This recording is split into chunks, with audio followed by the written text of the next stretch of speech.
Well, here we see Terry Griffiths playing some of the shots which must be the stock-in-trade of every professional snooker player.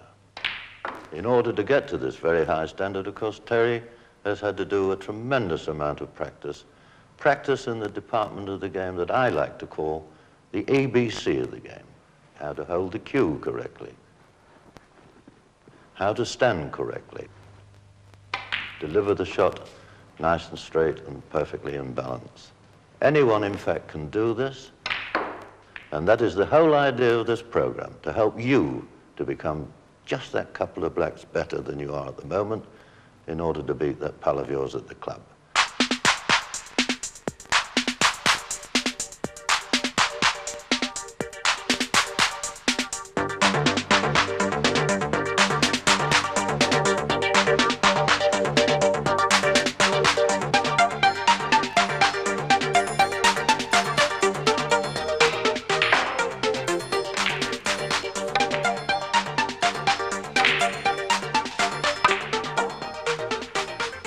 These basic techniques of the game are going to be demonstrated by Terry, who, as you probably know, was the world professional snooker champion and has gone on since then to achieve just about every major success in the world of professional snooker.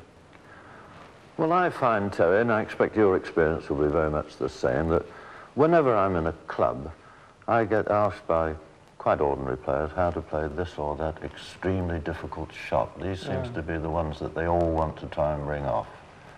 They don't seem to appreciate that a few hours spent on the basic techniques of the game will pay far greater dividends. That's right. They never seem to ask the simple things. Like you say, the basics of the game. They always want to know about the spectacular strokes. Not those simple little things, like I just rolled the white up there behind the green ball to snooker my opponent. And that's a difficult shot, but most players think that's easy. But it's not really, unless you got the basics correct and strike the white dead center. Strength of the stroke as well has got to be correct. They'll never do the stroke, and they always like to do, like you say, these very difficult shots and ask you these funny questions all the time. I think they try to impress us, really, that they know a bit about the game, when really they haven't started off correctly. So they've got a long way to go. Well, I think then that we are agreed that we cannot, in this particular program, emphasize too much that it's the hours of practice on the basic principles of the game that's going to pay the greater dividends. Oh, yes, very true. Well, let us then start then right at the beginning. Let's talk about cues. It's an accepted fact that if you're going to play snooker regularly, it's far better to have one's own cue than you're using the same thing all the time. You get used to it and you get happy with it. As long as it's reasonably straight and has got a good tip and there's the weight that suits you, that's just about all that is really necessary. Tell us a little bit about your cue. Well, my cue is very old, and it is important that, as you can see, it becomes an extension of your arm. Its weight, well, is 16 ounces, which seems a very popular weight these days. And, well, mine's dead straight. It's kept perfectly straight over the years. Well, you're probably a bit fortunate there because, as you will know, most cues do develop a little bit of a kink in them, but that's not terribly important, is it? Because you're only looking at the last couple of inches of it when you're playing your shot. You're not sighting along it as one sights along a rifle. So that doesn't really matter a great deal. But, of course, the all-important thing is the business end, the tip.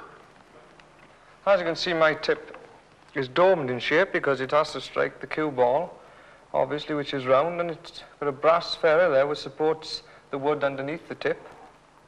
And, well, of course, the care of the tip is most important. We have a cue down there with a new tip on it, actually. Perhaps you'd like to bring that up and show us just exactly what you would do to put that tip into proper shape.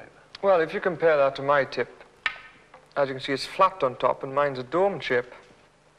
So what you'll need then is just a bit of rough sandpaper. Bring it down like that, downward movement at a slight angle till it becomes more of a domed shape. Then what is a little tip, what you can do is just strike the cue, the tip of the cue like that with the white ball, and that sort of beds the tip into shape then and keeps it, rather than knocking it in on the table, which takes quite a long time. You can just use the white ball and go along it like that. When it becomes round, and that helps a lot. Well, now, what about the actual chalking of the tip, Terry? I think you'll agree with me that the average player puts far too much chalk on. Oh, yes. Always in the clubs, you see these club players playing, and it's 4 or 5 or even 6 strikes of the chalk across the tip, and it's far too much. And then if you just tap the tip, you can see the chalk coming off, And that, of course, is as soon as you strike the cue ball, drops onto the bed of the table. That's no good at all. Little and often, I think, is the best. Of course, there was a humorist on one occasion, Terry, who maintained that the difference between the amateur and the professional player lied in the fact that the professional chalks his cue before he miscues. Well, one of the main reasons for miscuing is excess chalking. You get a compressed layer of chalk across the top there, becomes very hard and very shiny. And to offset that, you need the little file and just put it on flat like that on top of the tip. Swivel your cue around. As you can see, the tip now has become very rough on top, and it gives you a much better bite then on the cue ball when you strike it. To summarise then, it's best to own your own cue. The weight, well, that varies a little. 16, 16.5 or 17 ounces seem to be the favourites. Tip nicely rounded, and avoid excessive chalking. A little and often is the thing to remember. Well, the next thing we have to talk about then, Terry, I suppose, is the grip. That's obviously very important. Yes, of course. Well, you can see the cue on the table, and you just pick it up like you would a hammer or any object like that, and you hold it there, not too firmly, not too light. It's quite straightforward. Yes, you want a firm grip, but you wouldn't want to grip it tightly, otherwise you'd set up tension in your muscles, right, which yes. Obviously you don't want. You want to be relaxed with that. You want the tension in the other arm and relax in the cue arm, back arm. Well, having got the cue nice and firmly held in the palm of the hand, the obvious next step, get into position to play the actual shot. That's right, yes. That's not as easy as it seems. First of all, of course, you have to line up through your eyes the two balls, the cue ball and the object ball. Then you have to start setting your feet in the correct position. And when I go down, I line up first of all, and then I can see my left leg is bent at the knee there. My foot is pointing in the direction of the actual shot, where the object ball is going. And my back leg, my right leg, is dead straight, pointing over that angle. That gives me a very solid base. I've always thought, Terry, that the stance at snooker is very similar to a boxing stance for precisely the same reason. Because yes. The body must be perfectly balanced. You know, when you're boxing, you want to be able to dodge and weave about and keep yes, it. it's just, yeah, You've got to have your weight really evenly distributed. So if your feet are nicely apart and then you bend over, you come into that straight leg right position, bent left leg, and you'll stay perfectly still on the shot, which is the essence of playing snooker. That's right, there's no movement at all. You can't afford any movement, only in the arm. That's right, yeah. So, well, my legs, you can see my legs there. I get up and do that again, back down to the stroke. As you can see, my back is slightly twisted over. Yeah, well, I suppose it's fair to say that you can't really be hard and fast about the way to stand at snooker, because a short, thick man is obviously going to stand a little differently from a tall, thin man. That's perfectly obvious. Yes, well, you know, it's never comfortable in this position when you're starting off to play the game, because it's a very unusual position to get in, unless you're a snooker player, of course. Well, we've been doing it for years, and we naturally do it. Yes, we obviously take for granted and just go into the position, but of course, if you stay perfectly still and get that back arm, it's the only thing that moves, and you should pot the ball then. What could we say then? Comfortably, got to be comfortably stood and balanced. Yes. That seems to be the two salient points, does it not? So the grip. Hold the cue firmly, but not too tightly. And the stance, well, that will vary as according to your stature, but be comfortable with the feet nicely spread, the essence being that the body is perfectly balanced. Well, of course, the other very important thing that we've only touched on lightly, I think we must go into a little more detail, is the actual bridge, the bridge hand, the left hand, the one that's on the table. Yes, well, to form the bridge, of course, first of all, it's the line from your eyes through the V there, which is formed with the bridge, through the two balls, the cue ball and the object ball, into the pockets. That's the first thing. You put it on the table there, and you just put your hand down. Then you spread your fingers slightly, pressure on the tips of the fingers, and of course the heel of your palm there. That's all where the pressure is. Then that's very steady. As you can see, the pressure is holding it very steady. Then the thumb comes up, forms the V, which allows your cue, of course, go through there, It's just like a rest, really, only your fingers are making the same V shape as the rest. See, that's very steady. Now, there's no movement in that. Any movement at all, and you've got a lot of problems because you won't strike the cue ball in the center where you're obviously aiming. Yes, your fingers seem to be a little bit of a different shape from mine, actually. So start off there with the hand flat. Yes. Spread the fingers. Raise the knuckles slightly, but my fingers stay straight, whereas yours are a bit curved. Well, my fingers are a lot thinner than yours, as you can see. So I got, and of course my hand is flatter on the bed, so to get the height between my thumb there and the finger, I've got to compensate in some way to get some height into my cue action. So really, you're playing under a distinct disadvantage? Well, there is a bit of a disadvantage. I actually had to change my bridge in 1976. I used to play just like I started off there. I actually won tournaments playing like that. Won championships, amateur championships, and I used to play with my hand flat on the table, fingers closed, of course the thumb up there. And that's the way I played for, well, from 14 years of age up until 1976 when I was, what, 15 years of age, 16? Whatever you like to say. You would have found it very difficult to play a follow-through shot. That's right, to put topspin on the ball, because I'm so low down there that when I got to strike up the top, as you can see, I got to just cock my thumb up and nothing else is happening. And to bring my cue through straight then was very difficult, so I had to alter my technique, although I've been playing the game for many, many years. The emphasis then is, again, on firmness. Firmness. Cut out all movement. That's right. The thing you do.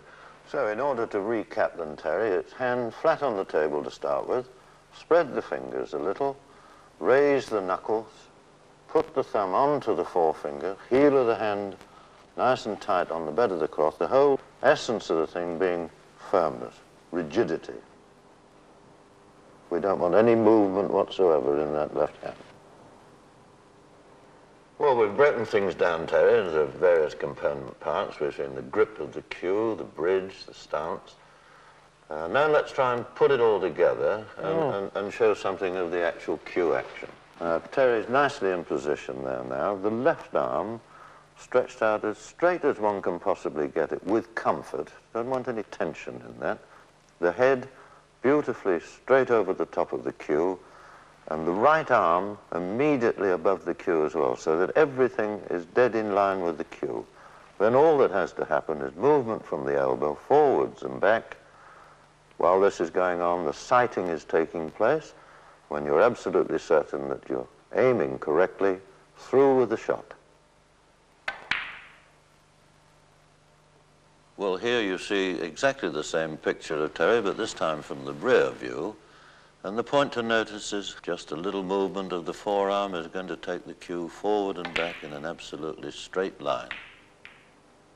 Well, there we have a perfect picture of Terry in action.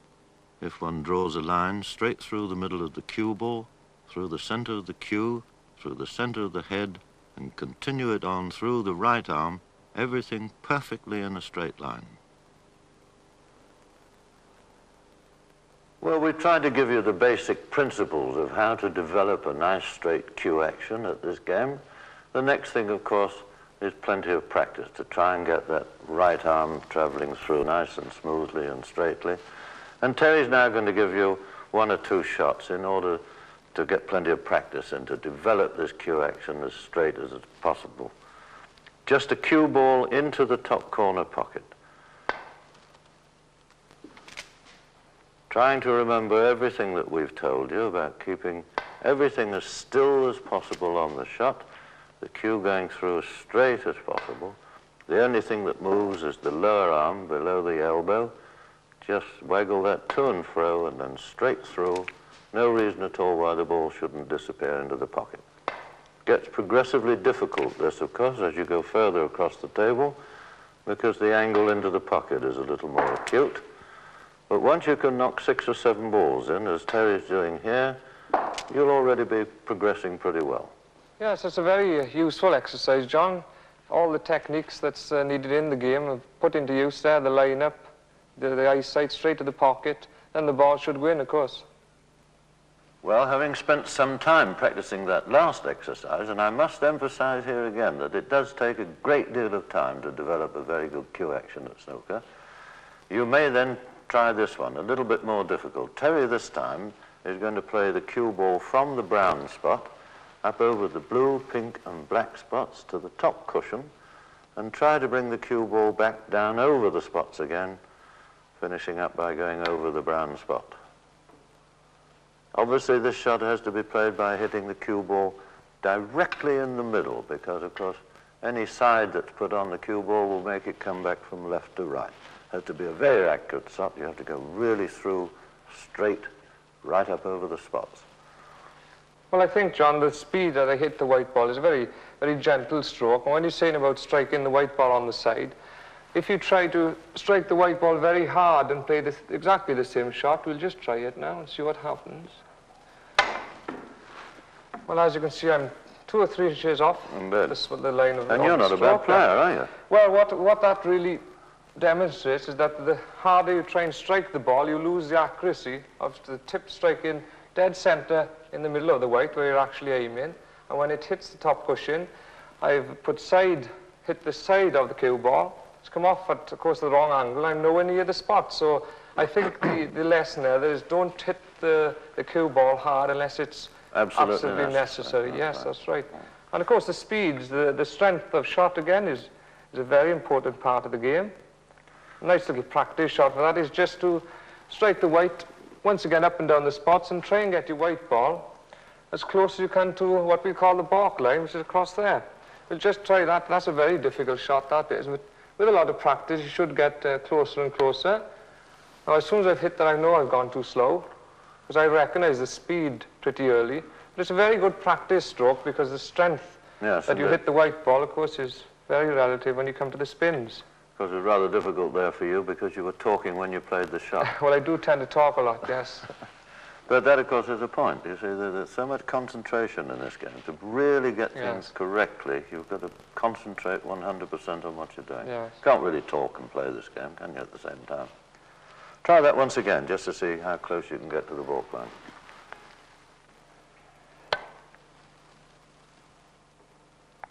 Now, that doesn't look to be too bad. A little strong this time. Oh, that's one way of doing it. Almost got it that time. After you've practiced that assiduously and you're getting somewhere with it, here is one that you might try, a very, very advanced one. Terry this time is going to play the cue ball onto the red, which is on the blue spot in the middle of the table, send it onto the top cushion and come back to kiss into the cue ball again. Has to be a very, very accurate stroke.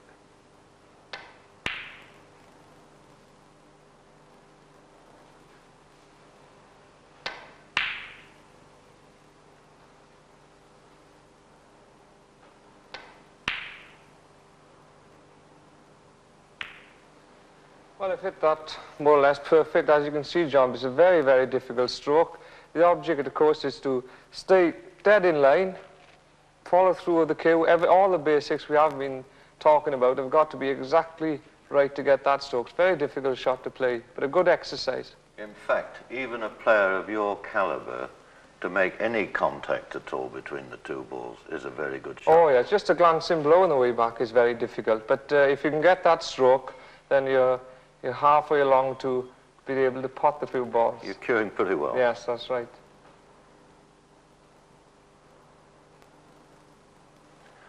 Well, now we've come to the point which I suppose you've all been impatiently waiting for, when we're actually going to knock 1 or 2 balls into pockets. First of all, probably the easiest shot on the table, the blue on its spot in the middle of the table with the cue ball directly behind it, a perfectly straight pot into the middle pocket. Now, if you've been practicing your cue action as much as we hope you have, it should be perfectly easy to get down and cue along that straight line into the blue to knock it into the middle. That shouldn't be too difficult. After that, we're going to take the cue ball down the table a little, and now this is a much more difficult shot. Now here, sighting has to come into it. No longer is everything in a straight line. One has to judge now where to hit the blue in order to knock it into the pocket. In actual fact, it is the same point of contact as the perfectly straight pot. If one were to draw a line from the middle pocket, from the middle of the pocket that is, straight through the blue, where the line comes out is the point of contact. In fact, for every position within a potable radius, it's exactly the same point of contact on the blue. In other words, the part of the blue that's farthest from the pocket. So the second shot we'll play will be an angle like that, and then we're going to take it a little further down the table to make a much more thin contact on it in order to pot it into the middle pocket. Terry is now going to demonstrate these three shots for you. First of all, the perfectly straight pot, and then the two rather more difficult ones from rather an acute angle.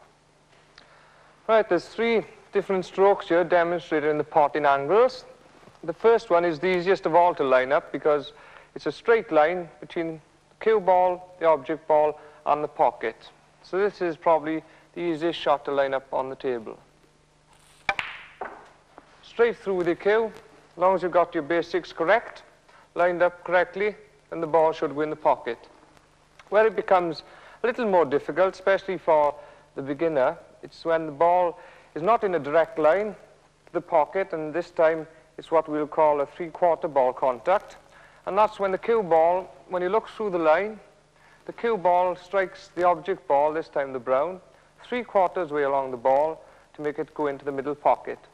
Now, of course, to recognize the actual potting angle is the most difficult thing at this stage of the game, and that just comes through continuous practice and memorizing where you've struck the ball correctly or incorrectly the stroke before. We'll just try this one then, three-quarter ball this time.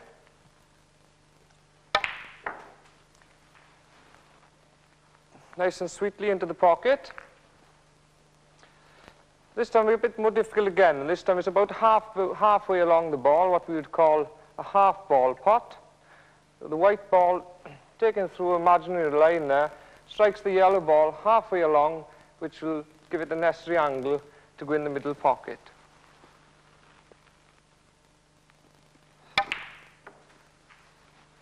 Nicely in again. We'll just go through those three shots again. Very useful to practice these, to learn your potting angles. Starting off then straight into the middle. Second one about three-quarter way along the object ball.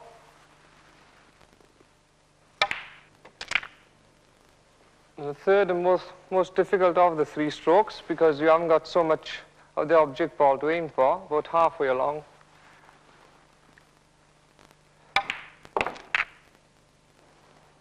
The most important thing is, of course, if you do not get the object ball into the pocket, is to memorize where you've gone wrong, and the next time possibly you'll get the ball right, and then keep it in your memory banks, and you should be able to pot more consistently in the future.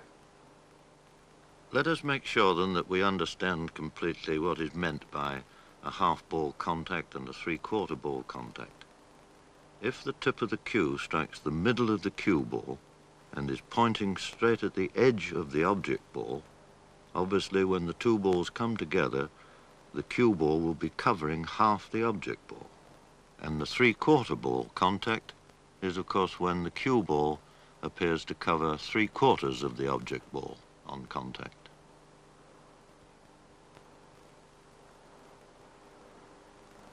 Well, hopefully by this time, if you've been practicing as hard as we hope you have been, you're getting to the stage where you can pot some balls, and probably realizing by this time how very, very difficult this game of snooker is.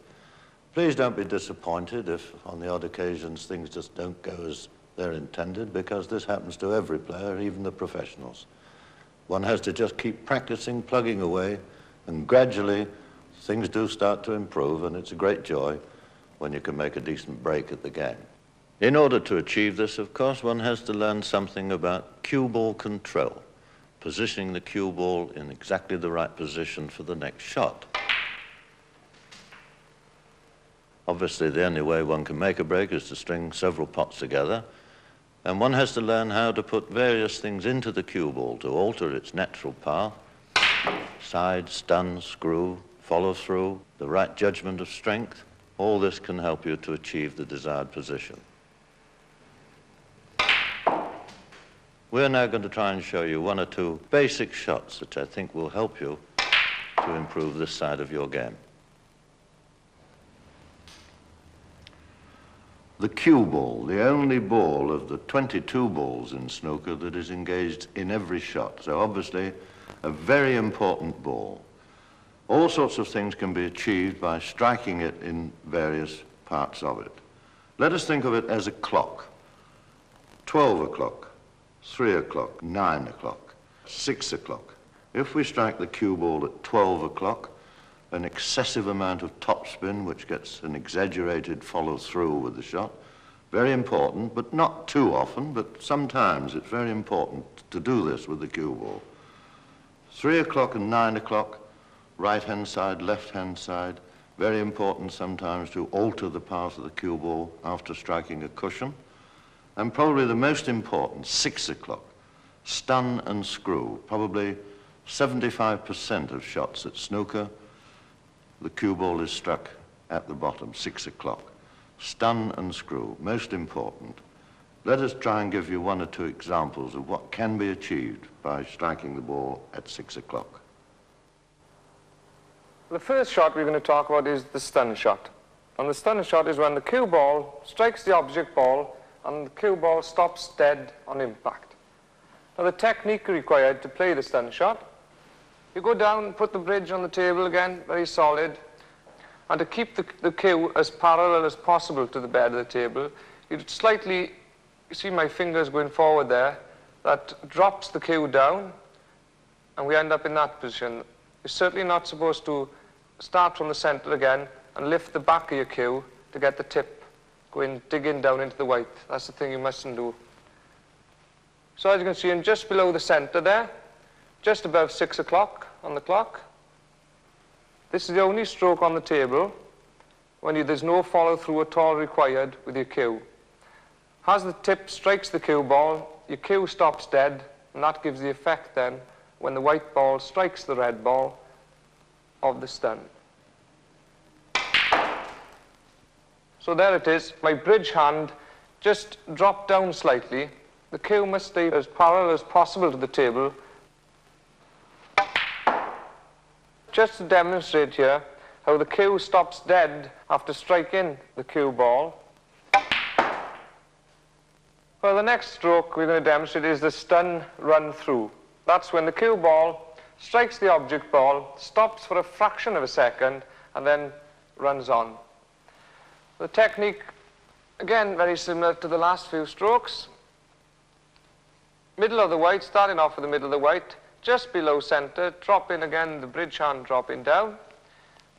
This shot is very similar to the stun shot, though instead of stopping your cue as soon as it hits the white ball, this time the cue must go straight through after the white, which makes the white just spin on a little bit.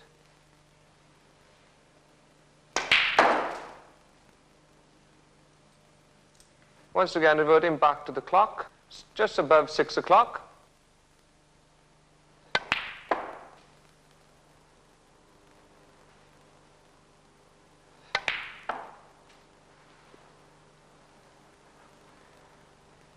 Right, the next shot is the screw shot. Now the same technique as before, very similar this stroke to the stun shot. You start off in the middle of the white ball. Now then, to get your cue, the tip of your cue down to the bottom, extreme bottom, 6 o'clock on the clock. As you can see there, my bridge hand right down, keeping the cue as parallel as possible at all times in all strokes you play. Now the main difference between the screw shot and the stun shot, the cue this time must go straight through the white ball, follow through with the action, and then the white ball should spin back towards us. Just demonstrate that shot.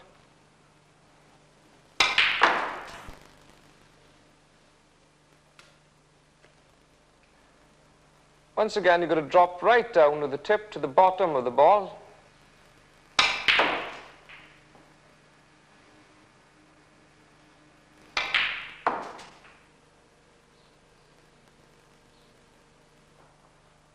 Right, this time the top spin, 12 o'clock on the cue ball. Once again, down to the stroke, center of the white. Now this time you need to go higher up on the cue ball to get the ball spinning. Once you hit the object ball, is spinning forward so that it'll pick up speed after striking the object ball. So starting from the middle again, this time the bridge hand can see the bridge hand curling up there. Cue parallel. Once again, very essential, follow through, right through with your cue to just demonstrate this stroke.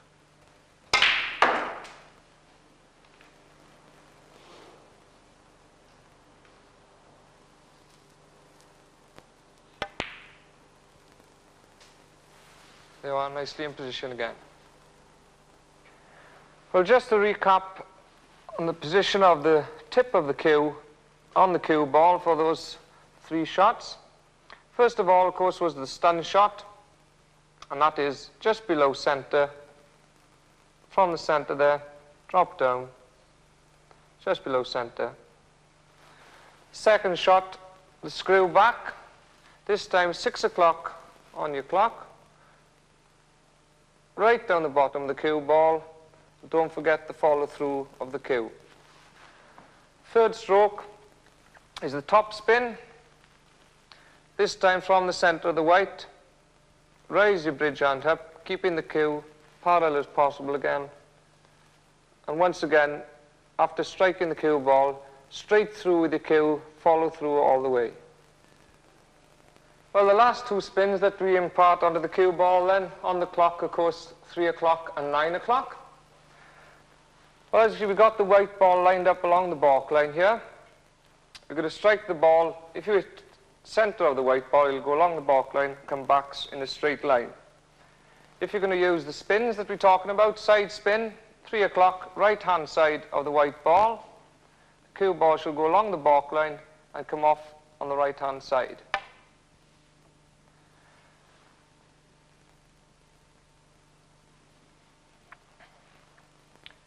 Left-hand side this time, 9 o'clock on the clock. Not forgetting all the time to keep your cue straight, everything else in position correct.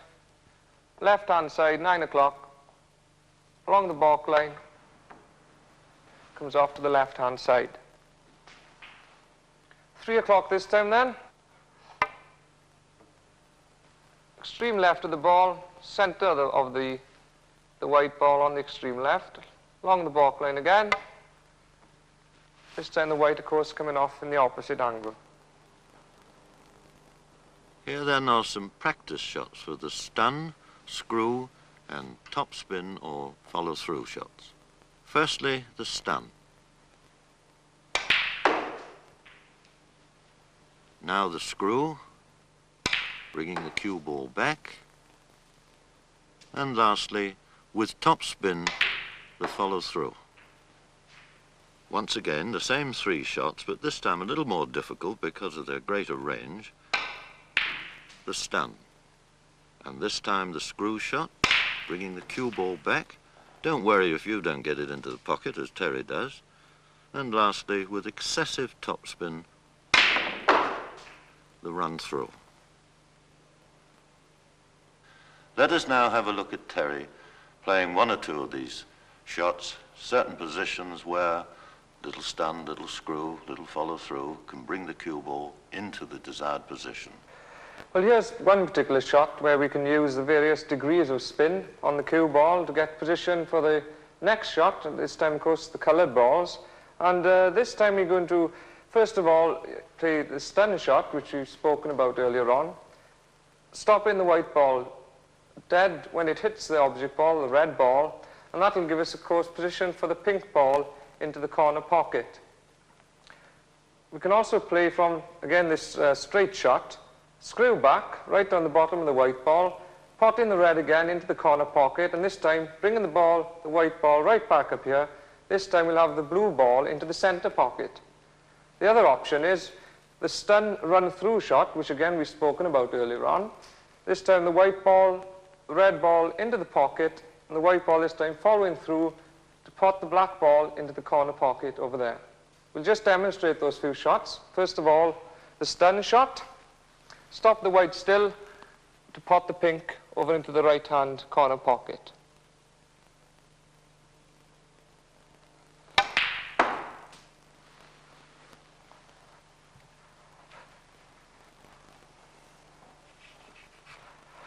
Nicely on the pink here.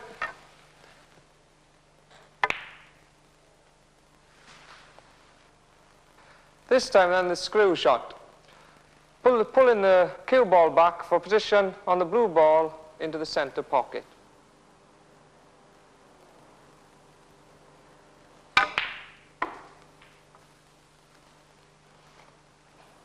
Just come nice there, leaving myself a nice simple blue into the middle.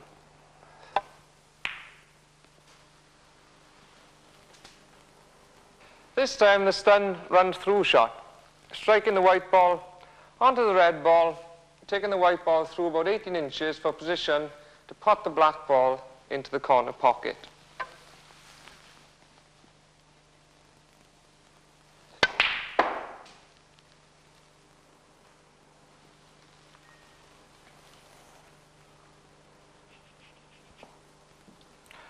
And this time, nicely on the black.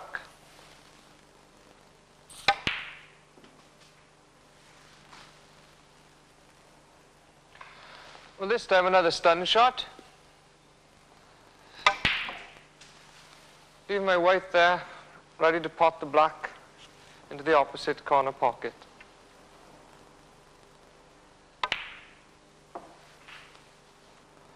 This time then, the top spin, taking the white ball off the side bottom cushion, side cushion, and back around again for the black.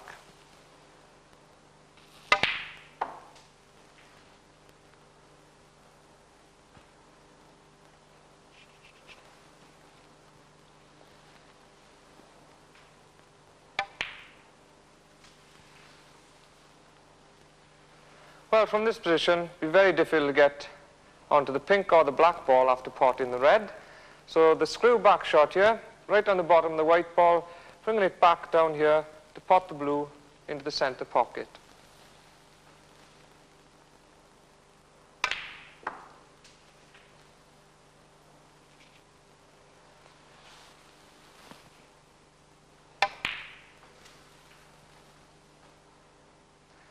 Another example here then of the stun run through shot.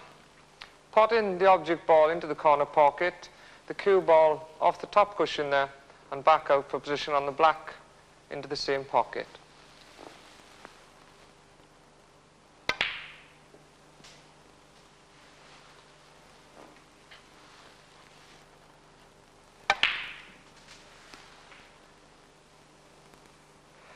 Well, this time the black ball won't go into the far corner pocket because there's a red ball obstructing its path there. So it's going to be top spin this time on the white ball, taking it, pot the red into the corner pocket, the white ball off the bottom cushion there, up this time for position to pot the black in the opposite corner pocket.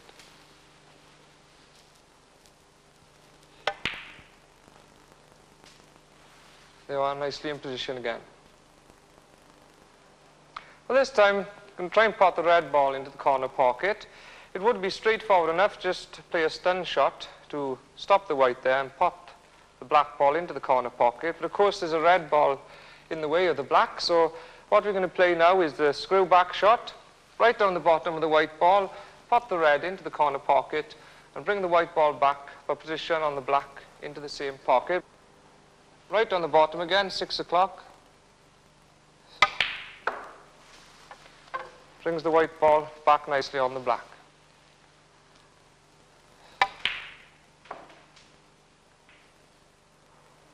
Well, this time the use of side spin, 3 o'clock and 9 o'clock on the white ball. Now, we don't recommend using side unless it is necessary because it makes the stroke a lot more difficult. But here's a typical example. We're going to try and pop the red ball into the corner pocket there. Now, if you were to strike the cue ball into the center, what would happen, the white ball will come off the side cushion and come up and knock the colored balls there out of the way. So you've lost your position. So what you've got to do in this position is use side, right-hand side, which is 3 o'clock on the white ball, takes the white ball off the side cushion there, up here, trying to pot the blue position, get position for the blue into the center pocket. First of all, we'll just demonstrate what would happen if you played center of the white ball. The white ball would strike the red goes into the corner pocket, the white ball will come up and kiss probably the green ball along the baulk line there.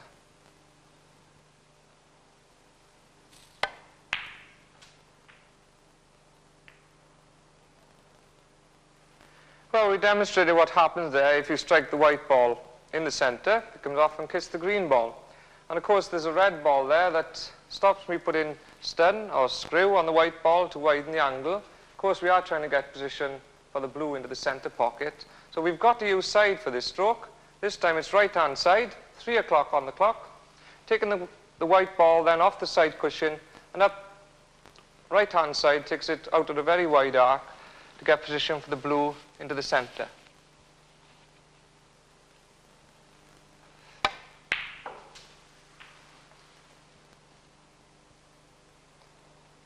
There we are. It's quite good for the blue. Well, so far we've shown quite a lot of straight pots. The ideal position to find yourself in after potting a red ball is a slightly angled pot, about half ball this time. But of course, if you're straight, if your pot is dead straight, your cue ball, an object ball, and a straight line to the pocket, very much restricts what you can do with the cue ball. And of course, then you can't position for the next shot to continue your break. But at an angle, I'll just demonstrate a few of these shots now for you. At an angle, with the use of stun run through, screw back, top spin, all the spins we already talked about, you can place your white ball anywhere really on any part of the table.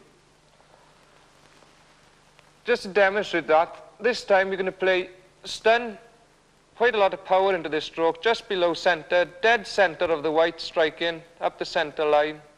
Bring the white ball right up to the top of the table.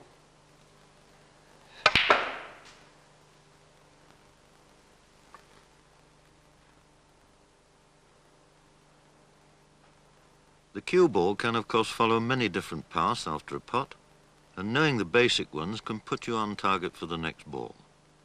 Now, this is a simple pot into the corner pocket, and if it is struck plain ball, no side, screw, or anything on it at all, its path will be like this, the cue ball coming off the cushion, exactly the same angle that it went on. Now, to get a narrower angle, a little right-hand side has to be used, and this will bring the cue ball back into position too. And then, of course, if a wider angle is desired, left-hand side is used, and the cue ball then comes off the cushion in the direction of number 3. And then, of course, with varying degrees of side and screw, the cue ball can be placed almost anywhere on the table that one desires. Well, 1 or 2 examples there from Terry as to how the cue ball may be coaxed into an advantageous position for the next shot. A variety of situations, of course, always presenting themselves at snooker. This, I think, probably is one of the fascinations of the game, the fact that it is an ever-changing scene, no pattern to it, every frame entirely different from the one before. There are, of course, situations that constantly recur, and one of these is when just the 6 colors remain at the end of a frame. Very often in professional play, particularly, they are all on their spots, or at least very close to them. And in fact, most of the professional players practice this situation quite assiduously because, of course, it can be very important into winning or losing a frame. Terry is now going to demonstrate his method of potting the yellow, green, brown, blue, pink, black. So let's just see how he gets on with it.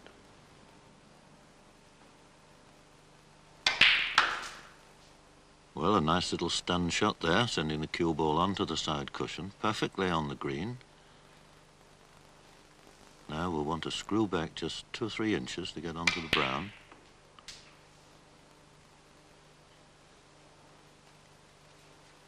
And a nice straight brown into the bottom left-hand pocket. Again, a little stun shot onto the side cushion to come up for the blue. And once again, perfect position. The cue ball just below the line of the middle pocket. Just trundle this blue in and run through onto the pink.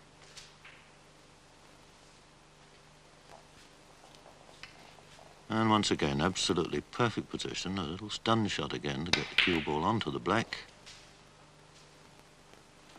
And perfect position.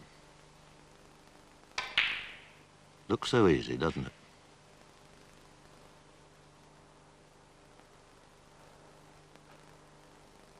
The first break-off shot that I'm going to demonstrate is quite an easy shot to play, a much more difficult one coming afterwards.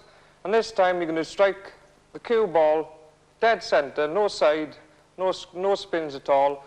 Aim at the object ball, which this time is the last red of the triangle there. We're going to hit it halfway along the red ball, and the cue ball will then come off the bottom cushion, side cushion, and back down here towards the ball cushion. That's the place we're aiming to get to. Of course, one of the difficulties with that is that if the cue ball comes along there, it could strike either of the three coloured balls there along the baulk line and leave my opponent quite an easy red ball into one of the top pockets. We'll just give that shot a try.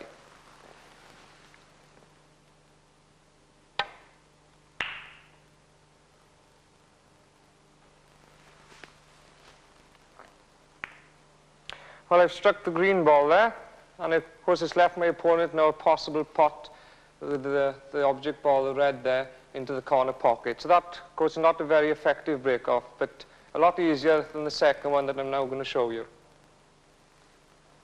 What we're going to do this time then, striking the cue ball on the right-hand side at 3 o'clock on the clock, white ball into the second red on the triangle there, and to the right-hand side that I'm putting on the white, will come off the top cushion, swing it off the side cushion there, down onto this cushion, down past the ball colours onto the bottom cushion. Of course, the advantage of that stroke is it cuts out any chance of the cue ball catching one of the ball colours that you see here and leaving my opponent with a nice easy shot. We've got to try and get the cue ball as close as we can to the bottom cushion.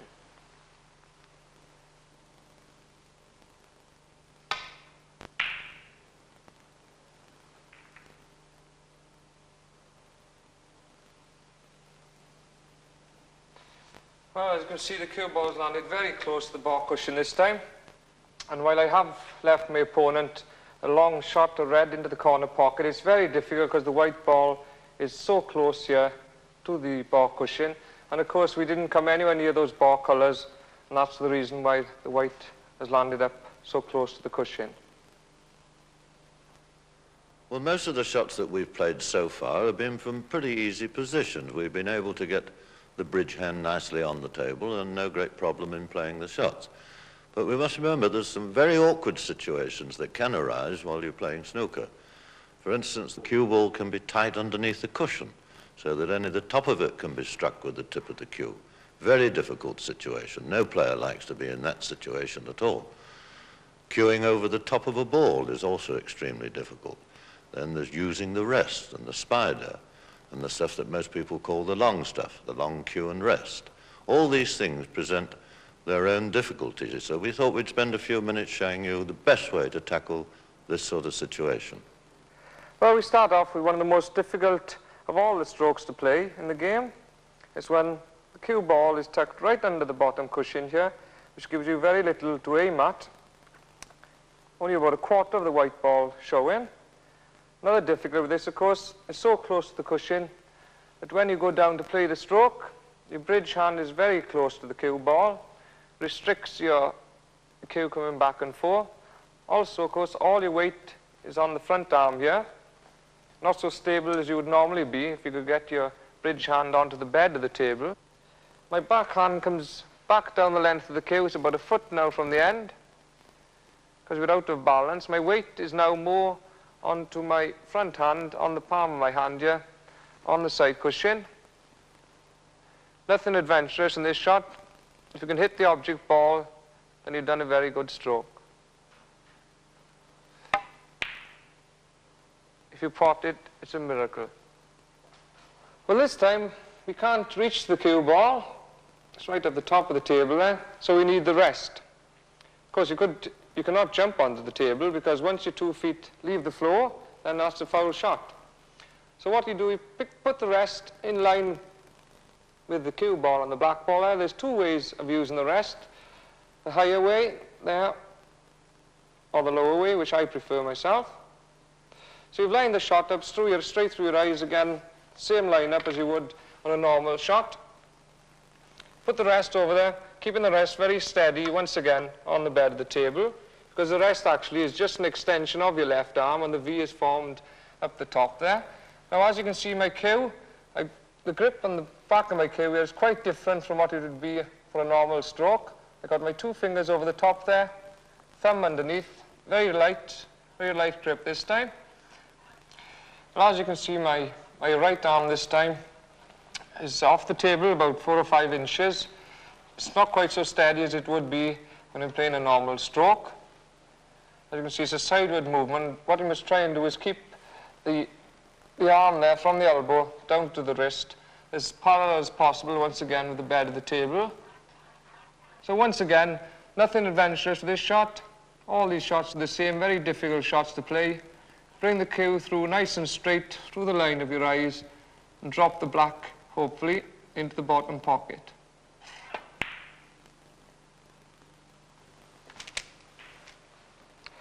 Well, the next shot, the white ball, as you can see, is in between the green and the brown there. We're going to try and pot the brown ball into the center pocket. Of course, the problem is you can't just put your bridge hand down as normal. The green ball is in the way. So this time, bridge hand onto the table, all the weight on the tips of the fingers, toes up on the toes of your feet. The back arm, as you can see, raised right up in the air. Not a very steady stance at all this time, but nothing you can do about it. Same principle again. The aim of the stroke, straight through the cue ball, object ball, into the pocket.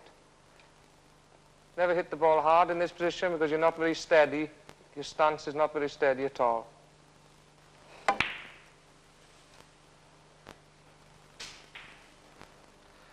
Well, a similar type of shot, but this time, of course, we can't reach over to strike the cue ball. The green ball in the way again. This time we're using a different type of rest. As you can see, it's raised up there. This is what we call the spider. Very similar principles to using the ordinary rest. You see the cue there going through the middle of the spider. The back hand exactly the same as with the short rest. This time we're aiming down into the cue ball, straight on with the body, which is very unusual in snooker. Once again, straight through the cue ball and object ball, and very slowly pop the brown into the corner pocket.